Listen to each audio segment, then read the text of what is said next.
கர்த்தருடைய பரிசுத்த நாமத்துக்கு மகிமை உண்டாவதாக. இந்த நாளிலே கூட கலாத்தியர் 4:18 படி நல் விஷயத்திலே வைராக்கியம் பாராட்டுவது நல்லதுதான் என்று சொல்லி நாம் தியானிக்கிறோம். நேற்று தினத்திலே நேச வைராக்கியத்தை குறித்து தியானிக்க கர்த்தர் கிருபை செய்தார். இந்த காலை வேளையிலே கூட தேவனுடைய வீட்டை குறித்த பக்தி வைராக்கியத்தை குறித்து தியானிக்க தேவன் உதவி செய்வாராக. சங்கீதம் 69:9 வாசிக்கும் போது, உம்முடைய வீட்டை குறித்து உண்டான பக்தி வைராக்கியம் என்னை பட்சித்தது, உம்மை நிந்திக்கிறவருடைய நிந்தைகள் என் மேல் விழுந்தது. உமது வீட்டை குறித்தான பக்தி வைராக்கியம் அப்படி என்றால் எந்த வீடு? நம்முடைய வீடு ஜெப வீடு, 2 வீட்டை குறித்து பரலோக வீடு, இந்த 3 வீட்டை குறித்து நமக்கு பக்தி வைராக்கியம் இருக்கணும். நம்முடைய வீட்டை குறித்து ஒரு பக்தி வைராக்கியம் இருக்கும். நம்ம வீடு கர்த்தருக்கு ஸ்தோத்திரம். அன்னைக்கு ஓபேதேதோம் அந்த உடன்படிக்கை பெட்டி அவன் வீட்டுக்கு வந்தபோது எவ்வளவு வைராக்கியமாய் இருந்தான். அதனால தான் தேவன் அந்த வீட்டை ஆசீர்வதித்தார். அவனுக்கு உண்டான எல்லாவற்றையும் ஆசீர்வதித்தார். அவன் குடும்பத்தை ஆசீர்வதித்தார். அவன் ஒரு அந்நியன், ஆனாலும் அந்த உடன்படிக்கை பெட்டிக்குள்ளே மன்னா இருந்தது, துளிர்த்த கோல் இருந்தது என்பதை அறிந்த மாத்திரத்திலே கர்த்தருக்கு ஸ்தோத்திரம், அந்த நியாயப்பிரமாணத்தின் பலாயைகள் இருந்தது என்பதை அறிந்த ஆரோனின் துளிர்த்த கோல் இருந்தது என்று அறிந்த உடனே அவன் குடும்பமே பக்தி வைராக்கியமாய் காணப்பட்டார்கள். கர்த்தருக்கு ஸ்தோத்திரம். எந்த அந்நிய கிரியைகள் வராதபடி காத்து கொண்டது நிமித்தம்தான் அந்த 3 மாதம் வேதம் சொல்கிறது, ஓபேதேதோம் வீட்டை கர்த்தர் ஆசீர்வதித்தார், அவனுக்கு உண்டான எல்லாவற்றையும் ஆசீர்வதித்தார், அவன் குடும்பத்தாரை கர்த்தர் ஆசீர்வதித்தார் என்று சொல்லி இன்றைக்கு நம்முடைய வீட்டை குறித்த ஒரு பக்தி வைராக்கியம் இருக்கணும். நம்ம வீட்டுக்குள்ளே தேவன் விரும்பாத எந்த காரியங்களும் நம்முடைய குடும்பத்தில் இருக்கக்கூடாது.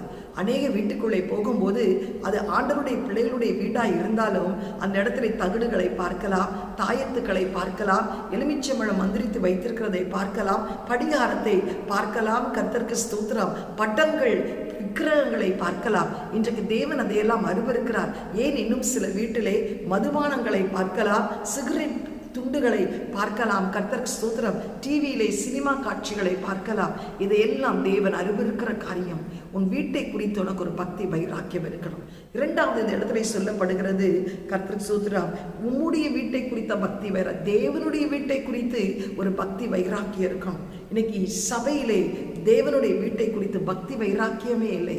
இன்றைக்கு சபைகள் ஒரு சர்க்கஸ் கூடாரத்தை போல் காணப்படுகிறது. ஆட்டமும் நடனமும் வெளிச்சங்களும் கர்த்தருக்கு ஸ்தோத்திரம் உண்டாவதாக. இன்றைக்கு பார்க்கிறதற்கு எவ்வளவு வேதனையா இருக்கிறது. கர்த்தருக்கு நல்ல பாடல்கள் இன்றைக்கு சினிமா நடனங்களுக்கு உதவி செய்கிறது போல் இன்றைக்கு ஊழியக்காரர்கள் பாடல்களை போட்டு நடனம் ஆடுகிறதை பார்க்கும்போது வேதனைக்குரியதா இருக்கிறது. பாடல் பாடும்போது உங்களுக்குள்ளே ஒரு பக்தி விருத்தி உண்டாக்கணும். உங்கள் சபைக்குள்ளே ஒரு பக்தி விருத்தி உண்டாகணும். உள்ளம் உட்டையணும். அந்த பாட்டின் ஒவ்வொரு வரியும் அந்த நாட்களிலே சூழ்நிலைகள் நிமித்தம் பாடல்கள் எழுதப்பட்டது. சாரா நவ்ரோஜி அவர்கள் எல்லாம் எழுதின பாடல்கள் ஒவ்வொன்றுக்கும் ஒரு பின்னணி இருந்தது. ஆனால் இன்றைக்கு மனம் போன போக்கில் எழுதுகிற பாடல்கள் நிமித்தம் அது நடனத்துக்குரிய சர்க்கஸ் கூடாரங்களாய் மாறி இருக்கிறதை குறித்து எவ்வளவு எப்படி அந்த இடத்துல தேவன் வாசம் பண்ணுவார்? பாடல் பாடுவதற்கு நடனம் ஆடுவதற்கா? சற்று யோசித்து பாருங்கள். ஆலயத்தின் பலிபீடத்தில் நடனம் ஆடுவதற்கா? இல்லை. இன்றைக்கு தேவன் இதையெல்லாம் மிகவும் அறிவிருக்கிறார். எனக்கு பிரியமானவர்களே, கர்த்தர் சபையை குறித்து அது ஒரு பரிசுத்த ஸ்தலம். தேவனுடைய வார்த்தை பலிபீடத்திலிருந்து வருகிற ஒரு இடம், உன்னை குறித்து ஆண்டவர் பேசுகிற ஒரு இடம். அந்த இடத்தை நீ கள்ளர் குகையாய் மாற்றக்கூடாது. என்னாகமத்திலே நாம் வாசிக்கும் போது என்னாகமம் 25ஆம் அதிகாரத்திலே ஒரு சம்பவத்தை நாம் பார்க்கிறோம். கர்த்தருக்கு ஸ்தோத்திரம். இஸ்ரவேல் ஜனங்கள் மோவாப் ராஜா ஒரு பெரிய விருந்தை வைக்கும் போது பிலேயாமுடைய ஆலோசனை கேட்டு அந்த விருந்திலே கர்த்தருக்கு ஸ்தோத்திரம் உண்டாவதாக ஒரு இஸ்ரவேல் மனிதன் ஒரு மீதியான் சகோதரி தன் சகோதரத்திலே கொண்டு வந்து ஆலயத்தில் விடுகிறதை நாம் பார்க்கிறோம். அப்பொழுது பாருங்க, 25 வீட்டில் வாசித்து பாருங்க. அப்பொழுது மோசேயும் இஸ்ரவேல் புத்திரராகிய சபையார் அனைவரும் ஆசாரிப்பு கூடாரத்துக்கு முன்பாக அழுது கொண்டு நிற்கையில் அவர்கள் கண்களுக்கு முன்பாக இஸ்ரவேல் புத்திரில் ஒருவன் மீதியானிய ஸ்திரியை தன் சகோதரிடத்தில் அழைத்து கொண்டு வந்தான். அதை ஆசாரியனாகிய ஆரோனின் குமாரனாக எலியாசரின் மகன் பினேகாஸ் கண்டபோது அவன் நடு சபையிலிருந்து எழுந்து ஒரு ஈட்டியை தன் கையிலே பிடித்து, இப்படிப்பட்ட வாலிபர்களை தான், இப்படிப்பட்ட ஊழியர்களை தான், இப்படிப்பட்ட ஆசாரியர்களை தான் இன்றைக்கு கர்த்தர் தேடுகிறார். உள்ளதை உள்ளதென்று சொல்லத்தக்க கர்த்தர் ஆசாரியர்களை, பாவத்திற்கு உடந்தையா இருக்கிறவர்கள் அல்ல, பாவத்தோடு ஒத்து போகிறவர்கள் அல்ல. இன்றைக்கு சபையை குறித்து ஒரு பக்தி வைராக்கியம் நமக்கு இருக்க வேண்டும். இஸ்ரவேல் ஆகிய அந்த மனிதன் வேசித்தனும் அறையிலே அவன் பின்னாலே போய் இஸ்ரவேல் மனிதனும் அந்த ஸ்திரீயும் ஆகிய இருவருடைய வயிற்றிலே ஈட்டி உருவி போக அவர்களை குத்தி போட்டான். அப்பொழுது இஸ்ரவேல் புத்திரல் உண்டான வாதை நின்று போயிற்று. அந்த வாதையில் செத்தவர்கள் மட்டும் 24,000 பேர் இருந்தார்கள். கர்த்தர் மோசேயை நோக்கி, நான் எரிச்சலில் இஸ்ரவேல் புத்திரரை நிர்மூலமாகாதபடி ஆசாரியனாகிய ஆரோனின் குமாரனாகிய எலியேசரின் மகன் பினேகாஸ் என் நிமித்தம் அவர்கள் நடுவிலே பக்தி வைராகியம் காண்பித்ததினால் இஸ்ரவேல் புத்திரன் மேல் உண்டான என் உக்கிரத்தை திருப்பினேன். ஆகையால் இதோ அவனுக்கு என் சமாதானத்தின் உடன்படிக்கை கட்டளிடுகிறேன். அவன் தன் தேவனுக்காக பக்தி வைராகியம் காண்பித்து இஸ்ரவேல் புத்திரருக்காக பாவ நிவர்த்தி செய்தபடினால் அவனுக்கும் அவன் பின்வரும் சந்ததிக்கும் நித்திய ஆசாரிய பட்டத்தை உடன்படிக்கையாய் உண்டாக்கும் என்று சொன்னார். என் மகனாகிய ஆசாரனாகிய பினேகாஸ் என் நாமத்திற்காக, என் ஆலயத்திற்காக பக்தி வைராக்கியம் கொண்டான். ஒரு ஈட்டியை எடுத்து வயிற்றிலே ஒரே குத்தாய் குத்தி 2 பேரையும் கொன்று போட்டான். அதனால் வாதை நின்று போயிற்று. அந்த பாவத்தை நிமித்தம் அது வரைக்கும் 24,000 பேர் அந்த பாதையிலே இறந்து கொண்டிருந்தார்கள்.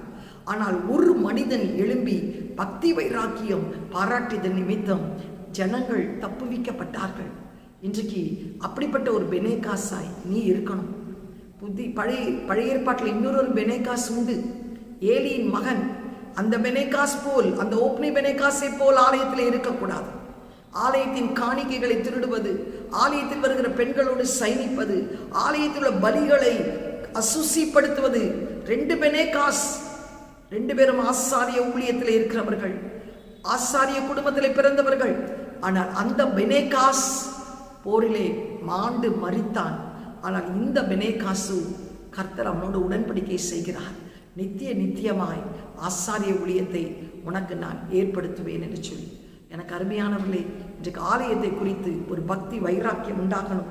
புதிய ஏற்பாட்டிலே கூட யோவான் சுவிசேஷம் 2ஆம் அதிகாரத்தை பார்க்கும்போது பின்பு 13ஆம் வசனத்திலிருந்து யூதருடைய பஸ்கா பண்டிகை சமீபமாக இருந்தது.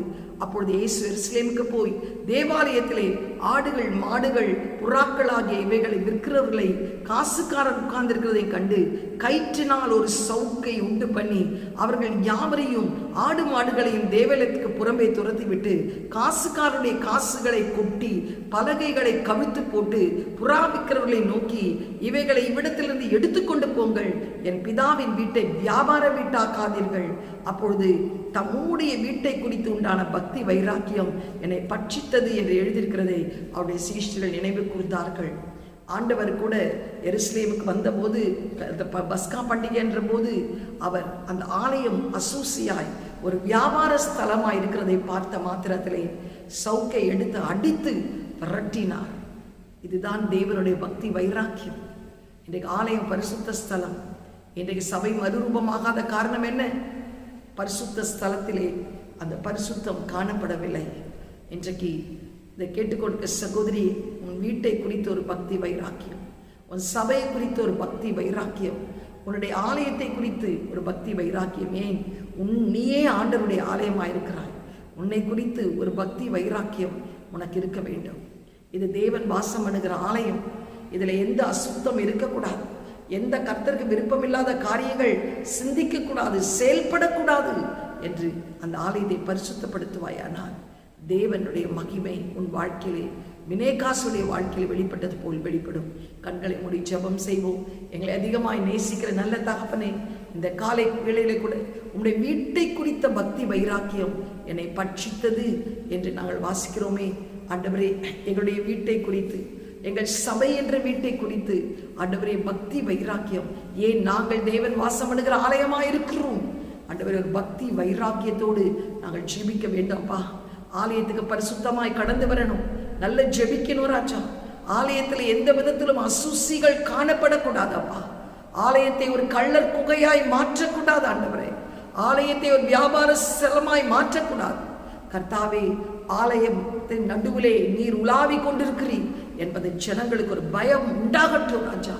அன்றைக்கு எப்படி அந்த புறா விற்கிறவர்களையும் காசுக்காரர்களையும் ஆண்டவரே மாடுகள் விற்கிறவர்களையும் விரட்டி அடித்தீரோ, அப்படியா இப்படி சமூகத்திலிருந்து விரட்டி அடித்து விடுவீராப்பா. ஆண்டவரே, அது பயங்கரமான ஒரு காரியம். ஆனால் ஒரு பெனேகாஸ் எழும்பி ஆண்டவரே பக்தி வைராக்கியம் பாராட்டு நிமித்தம் எத்தனை பெரிய உடன்படிக்கை நீ செய்தி. ஆனால் அதே இன்னொரு பெனேகாஸ், அதே ஆசாரியனுடைய மகன், ஆனால் ஆலயத்திலே பாவம் செய்தது நிமித்தம், ஆண்டவரே ஆலயத்திலே ஸ்ரீகளோடு இச்சித்தது நிமித்தம், ஆலயத்தின் காணிக்கைகளை ஆண்டவரே திருடினது நிமித்தம், ஆண்டவரே ஏசப்பா பலிகளை ஆண்டவரே அசுசிப்படுத்திய நிமித்தம் அவன் மரித்து போனான் என்று பார்க்கிறோமே. இன்றைக்கு ஆலயத்தை குறித்த ஒரு பக்தி வைராக்கியம் ஜனங்களை பற்றிக்கொண்டு விசேஷமாய் பரிசுத்த ஓய்வு நாளை குலைச்சலாக்காதபடி, பரிசுத்த பந்தியை அசுசிப்படுத்தாதபடிக்கு ராஜா ஒரு பக்தி வைராக்கியம் உண்டாகட்டும். இயேசுவின் மூலம் நல்ல பிதாவே, ஆமென். God bless you. Have a blessed day.